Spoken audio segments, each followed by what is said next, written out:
লাড়ু বনাবলৈ আৰু উঠিছে দেউতাই পিঠাৰ নাৰিকল লাড়ু নাৰিকল চব বটা কৰি দিছে এইবাৰ এইবোৰ হৈ গ'ল এতিয়া লাড়ু বনাম আৰু অলপ পিছত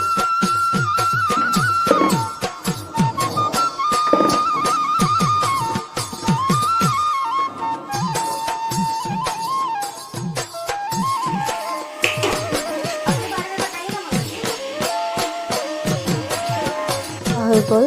চেনিৰে বনোৱা নাৰিকলৰ লাডু এতিয়া বনাম গুড়েৰে বনোৱা নাৰিকলৰ লাডু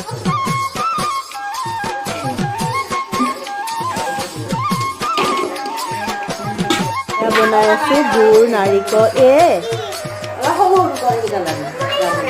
বনাই আছোঁ পিঠাগুড়ি নাৰিকল আৰু গুড়েৰে বনোৱা লাডু আৰু এয়া বনাই আছে বাই স্মাইল